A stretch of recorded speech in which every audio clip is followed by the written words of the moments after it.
Over the last few months, I've been collecting low-end PC parts, whether I pick them up for extremely cheap deals or they are offcuts.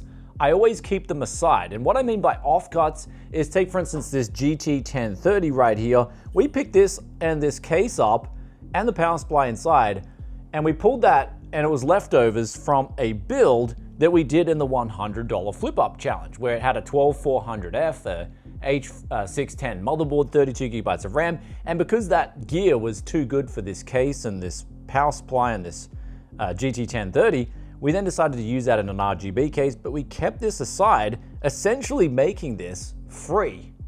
And so when you get the offcuts and you can utilize them in gaming PCs, especially low-end gaming PCs, you can essentially make some free money, which will definitely help you out, especially in these tough economic condicionos.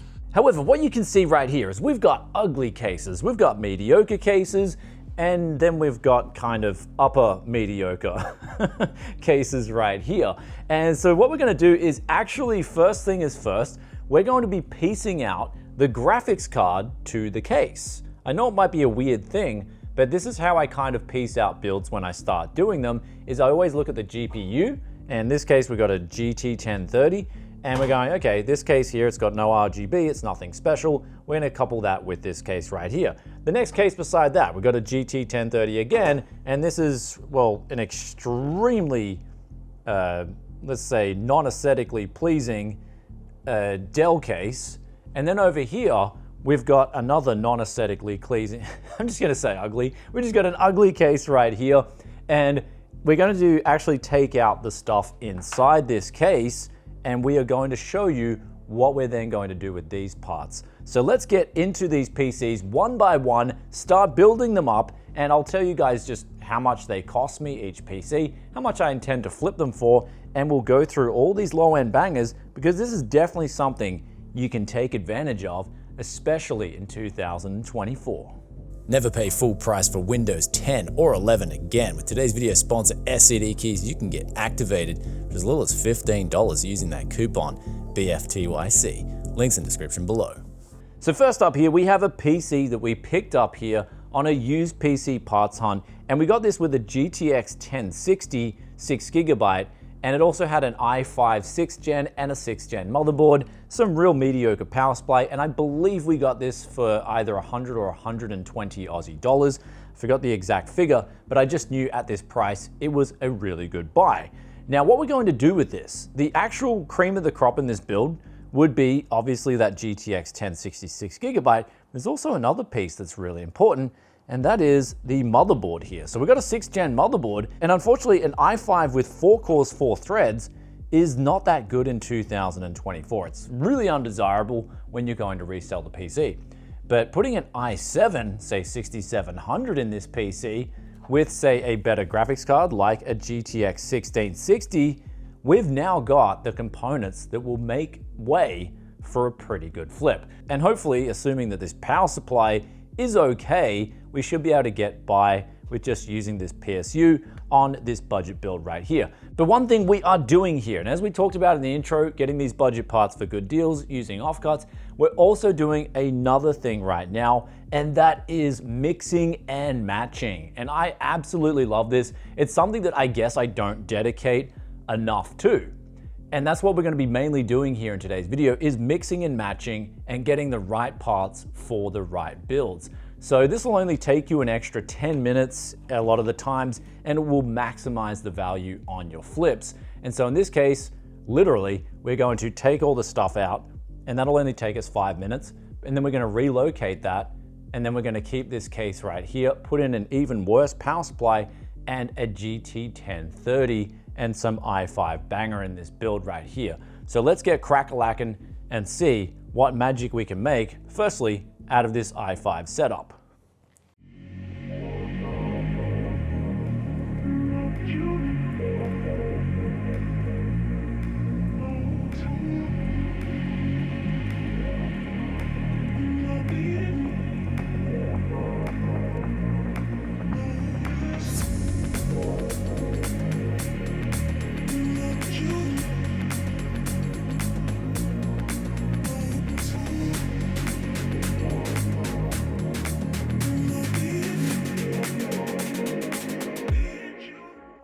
So this PC came out looking actually pretty good, not just in the photo shoot, but also in the value for money.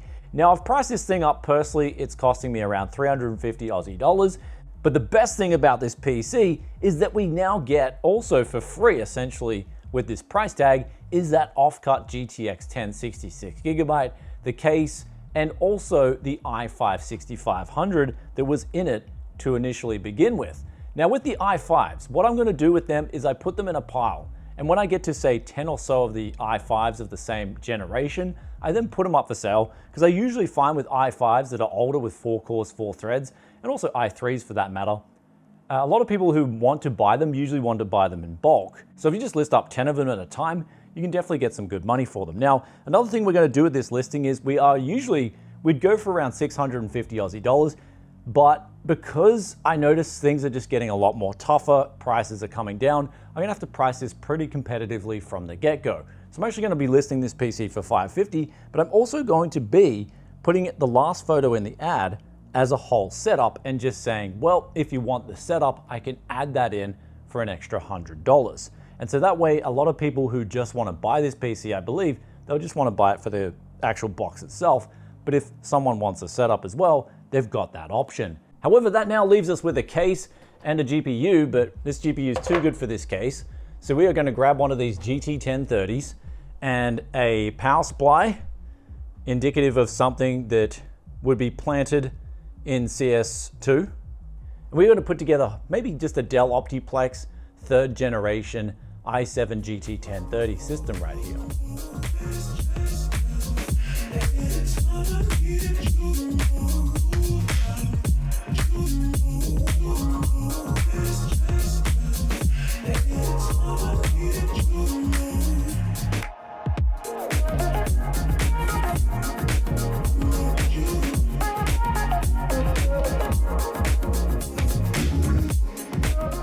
So we're now building the second PC. We actually had it all built, and then I went to turn it on when it was in this case, and it didn't work. It just didn't flat out give out a signal or anything.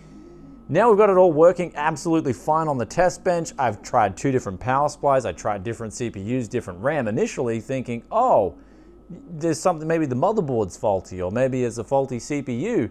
But sure enough, it was this case. Every time I insert this motherboard into this case, we just start getting no signal. So there must be some kind of a weird short going on with this thing right here.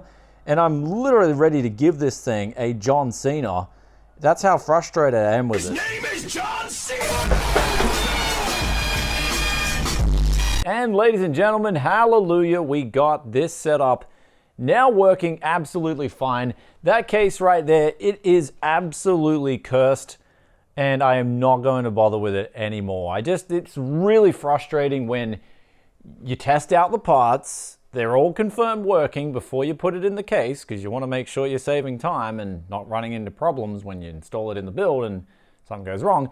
But then we install it, doesn't boot up. I'm like, okay, wow, this is a bit unusual. Take it all out, it's working again. And then we realized the case is bad. Because I was wondering on this Dell, because this is a 3rd generation Dell Optiplex small form factor, and I was wondering with the front panel connector if I had just wired that up wrong. Because on this particular model, you have to actually put 2 jumpers on the front I/O to get rid of the boot message, the error boot message. And so we did that, and that's working fine. That gets rid of all the error messages. There's no problems there. But now we've got to tally up this build right here where we actually got this case given to us. It was a donation job. So we're going to utilize that instead of the curse case right there. We probably should have just done that from the get-go in hindsight. I wish I had hindsight 2020 like that. I would have just saved a couple of hours. And sorry guys, I might sound salty, but literally this, besides getting hosed, I think hosing is the most frustrating thing in the used parts scene. But besides getting hosed, stuff like this is easily the second most frustrating thing you can come into. It is really frustrating when it ends up being something so bizarre, like you inserting the motherboard into the case, and there was nothing shorting or nothing touching. It just must have been one of the front input-output connectors is just absolutely stuffed, and so that's causing a problem. That's the only thing I can put it down to. But anyhow, this build, we'll put it up the costs associated with this build and how much it cost me to do this particular build right here. Because one thing we're doing right here is we're saving actually quite a bit of money by using our hard drives. So I'm going with 2 terabyte hard drives as just the only and main system drive here. And the reason for this is because SSDs have actually gone up in price, and I don't have any 120s on me at the moment. I don't have any 256s. I've only got 1 terabytes, and the $50 of putting a 1 terabyte drive in this build, you're not gonna get that money back, especially on this low end, this budget end. And I actually find 2 terabyte drives, they're generally not that sluggish. It's when you go down to like 500 gigabyte drives, especially 250 gigabyte drives, systems can get really sluggish. So we've actually got this sort of 2 terabyte stash. I saved this up for rainy days because mainly on the high end, people want either 2 terabyte M.2 or on the mid range, they want a 1 terabyte SSD. So we're gonna save those for those. But on this low end, this is what I was saving these 2 terabytes for a rainy day like this. And so now we're going to use them up and extract maximum value, because these were pretty much offcuts of a lot of builds that I've done in the past. So what you're seeing here is just a lot of offcuts and free gear coming together to make something that works absolutely fine. So bang. And I don't know about you guys, but human eye can't see more than 30 FPS anyway, so this GT 1030 is the best you can get.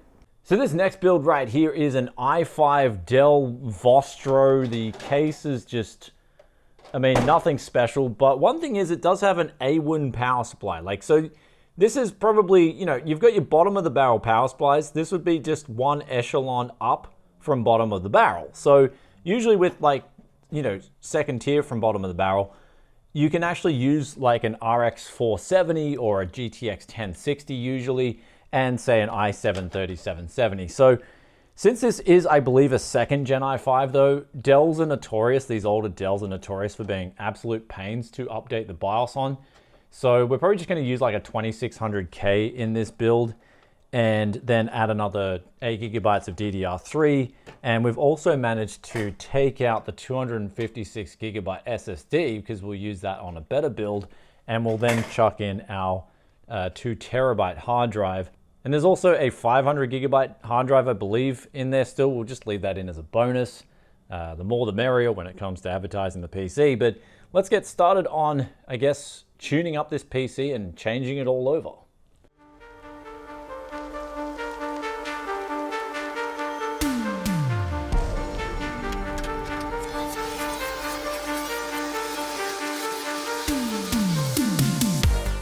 So we ended up finishing this Dell off. It actually had an i7 2600 in it, so that was a good thing. However, we also managed to scuff ourselves by putting this hard drive in this cage, which this cage was not meant for this case right here. So we actually did end up taking out the 500 gigabyte hard drive in the end, because we tried to fit the hard drive in this cage and it just wouldn't fit in, and then I overexerted it, and that's what happens sometimes, yeah. But we finished this PC off. We're using the GTX 1650, or it's a Super. I'm not too sure if it's a Super or non-Super. I pay $80 for these anyway, and this one fit flush in here. The RX 470 actually didn't fit. It was a bit too long. Anyway, ended up salvaging the SSD out of this build. Let's get this thing installed. Let's get it photoed, and also price it up for you guys to see how much we are going to try and make out of this one. So we are just about to boot this thing up, this Dell Vostro, and it is stuck on the boot screen here, trying to get into setup. So for me, there's only one reason this could be, and I believe it's that GPU right there. So we're just gonna quickly change it over to something older and see if we can get into the BIOS setup. And we've changed over to a GT 1030, and that has fixed our problem. But it's just a shame. We had a 6-pin on this power supply. It's such a waste of an A1 power supply. Such a waste.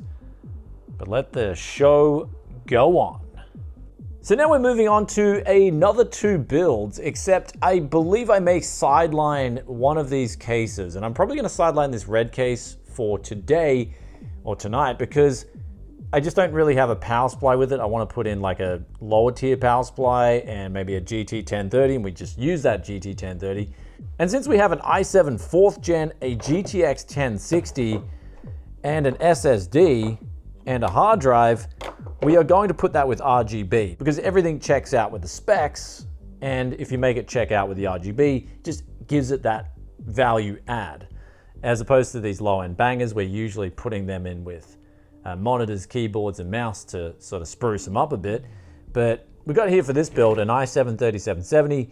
We got here another power supply that is probably that second tier above worst. And that should be fine for a GTX 1650. So let's whip this one up and see how it comes out on the table, the price performance radar.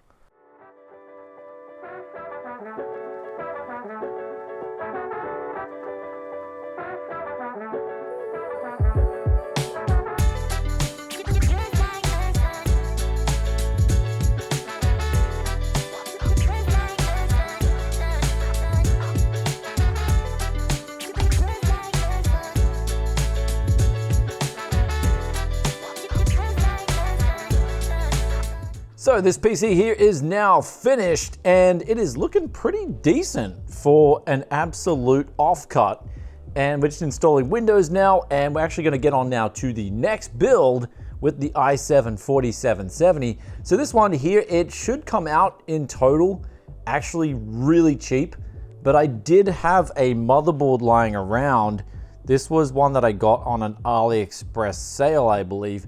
And so we got a 3770 with that and 16 gigabytes of RAM, and one of these hard drives and pretty much free power supply and case, and a 1650. So all up, I mean, should be off the top of my head around a little under 200 Aussie dollars, but hopefully we can flip that for around, maybe around 350-ish, 400. And again, we are getting pretty competitive with these prices now. We're starting to tighten up.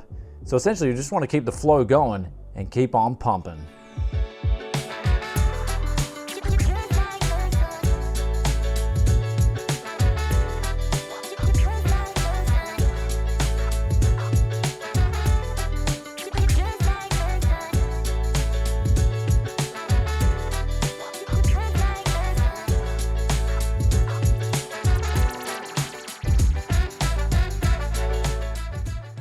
And here is our i7-4770 GTX 1060 gaming PC, and that RGB is definitely shining really hard. I think this Corsair knockoff case, which actually came in at a good cheap knockoff price from a brand called Equities, is definitely going to get a better photo shoot. I'm going to do this in the morning because it's pretty late, and I need a I want to get a halo light behind it because I don't want this thing just looking like a $500 PC, a $600, $700 PC. I want this PC looking like an $800 PC for the price of course, we're going to price it around $500. So after that PC was finished, we now have the grand finale here for you guys. And this is an i7-6700, 16 gigabytes of mismatched DDR4 memory, a salvaged Z170K motherboard. I think we got this out of an i3 build, and I was like, an i3 is a complete waste for this motherboard, so we're going to use it for this build.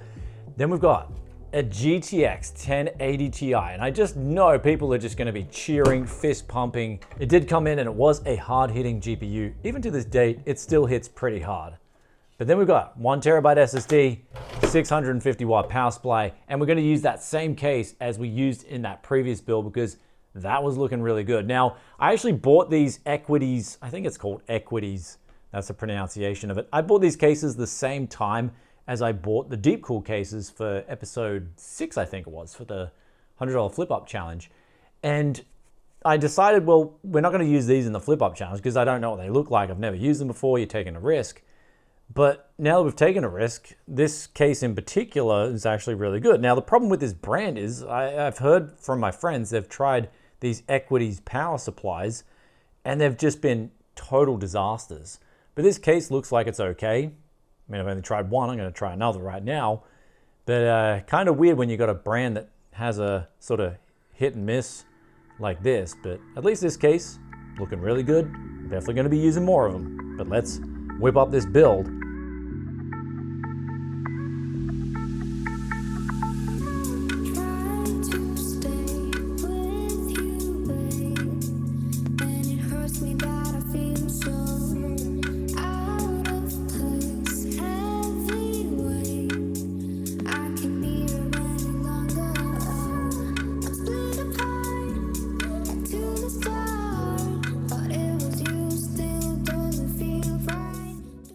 So I woke up now and gave those used PCs the proper photo session they deserve. And they came out actually pretty awesome. And this last PC, the 1080 Ti, I did the math on how much we put this together for, and it was easily under $400. Now we're gonna list that one for around $750, and that's actually probably one of the best in terms of profit margins, and still being a quite attractive price on the market that someone should snap that up relatively quickly. But the good thing about all these used PCs here today, the best thing about it all, is it's mainly from spare parts, or as we said earlier in the video, offcuts, parts that a lot of people would just usually discard and give away, especially if we look at some of the cases we used. People were just giving them away to me, and that's why I always take them, because I know on a real low-end system, coupled in with a monitor, keyboard, and mouse, you're kind of going to wash away the unattractiveness of not having the RGB with that PC setup. And then the price it takes over, you're saving yourself 65 Aussie dollars on an RGB case, and that brings the price down, makes it much more attractive. So these free cases, especially, I always take them up when people want to give them away. I always take them up on the offer, unless, of course, like that case we had in the start of the video, which was just, these are the kinds of problems you come into when you're building PCs, and it was really frustrating. That kind of thing is definitely up there in terms of what I really don't like about just dealing with PCs in general, because believe it or not, I have seen this kind of behavior even on a new case in the past. So people are saying, oh, it's just used parts. No, this kind of thing also happens on new parts as well.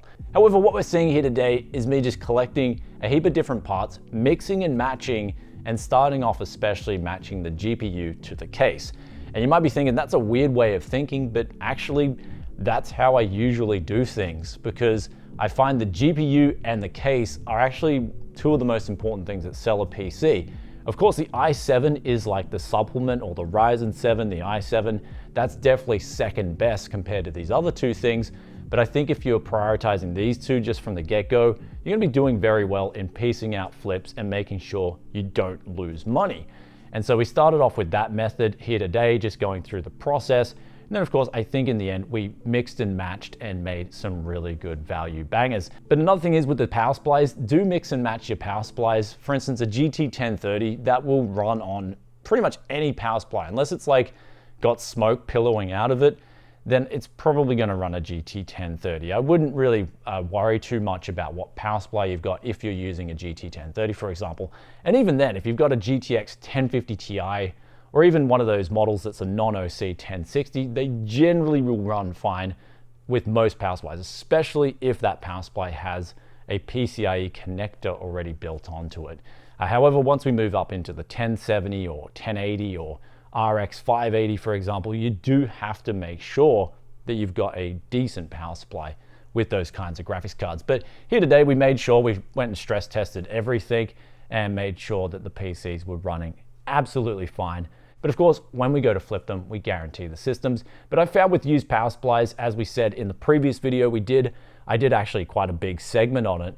Used power supplies, I feel, is one of the most misunderstood areas. A lot of people just think because it's a used power supply, it's immediately, they discard it, it's garbage, when in fact it's one of the most undervalued secondhand pieces on the market, and you can extract so much value out of it. But ultimately, when it comes to used PC parts, if you're unsure about whether a part is good or not, you can always just jump in a comment section or jump in a thread, ask someone, hey, should I throw this out? Especially in the Tech Yes City comments. I know a lot of the guys have a similar mindset to me. They'll tell you if something is completely worthless or if it's got a bit of value. And like all the stuff we had in today's video, some people would say, oh, GT 1030, it's worth nothing. But I can tell you a GT 1030 actually flips reasonably well in a low-end system, especially if all that person wants to do is play Roblox. So if you're uncertain whether a part is worthy of chucking out or not, I would just drop a comment, especially in the Tech Yes City comment section. And I know the boys will help you out and give you a good guidance from there if I don't do it myself. So basically, we're doing the world a favor, we're saving e-waste, and we're cutting a bit of a profit in the process. Though, hope you guys enjoyed today's video. If you did, then you know what to do. Also, I've got a little bit of extra time. Nowadays, I'm making some extra time, just really pushing hard, getting my energy back, as well as a lot of stuff in my personal life, I've been sorting that out. So really focusing on, hopefully you guys have been enjoying more uploads lately. I will sort of do a more personal vlog behind the scenes soon as well. Do stay tuned for that. But I got time to do more questions of the day or comments of the day. In this case, we've got a comment of the day. It's from Jeffrey Straw 5268, and they say, I definitely want you to do another season ASAP. This one was way too short. So they're referring to the $100 flip up challenge. We recently concluded it. And when that deal came up for the RTX 4090, I actually, sorry, my phone dropped off the table. When we recently concluded that season, the last episode, I was actually shocked that we got the 4090 PC for as cheap as we did. That really blew me away. I didn't expect the guy to drop the price from 3.5 to 3. But I thought, oh, I'll give it a go. I thought it maybe a 10% chance he'd take the offer, and he did. And yeah, that's just one of those deals that just luckily, like luck has it, it popped up. I did expect to do another full episode, as we said earlier a couple of times, me doing like 3 or 4 flips to get that extra money to be able to piece together a 4090 PC. But I definitely want to reboot this series because I feel like most of that series, definitely the start of it, we came through an easy period pre-Christmas, got a heap of profits, and then sort of like, in ways I feel like it actually worked out a lot more in my favor, where in the new year in Australia, just things took an absolute tanking. And so that enabled me then to use that cash we had saved up and take advantage of that really underpriced RTX 4090 PC. So we really only came out of it with 1 episode of difficult flipping, actually 2 episodes, but most of the series, especially where we needed to make the profit on the low end, we came out really well because of the season that we're in. And that's, I guess, hindsight, it actually worked out really well. But I do want to reboot the series now in, I guess, this more tougher environment and give you guys, because I really enjoyed that series. It's one of the funnest things for me because I'm just going through and I guess having all these problems that I guess you probably wouldn't see usually on tech YouTube. So I really enjoy doing it, don't worry. We'll get another season cracking, probably when I get back from Japan. I do have to go to Japan for a few months and sort things out there. But when I get back, I'll reboot the series and get it, just go hard with it, guys. So yeah, probably, I mean, I can do another RTX 4000 season, or we can do an wait for RTX 5000. It's up to you. Do let us know in the comments too what you want to see there. But love giving you guys that kind of content, and I'll catch you in another tech video very soon. Peace out for now. Bye.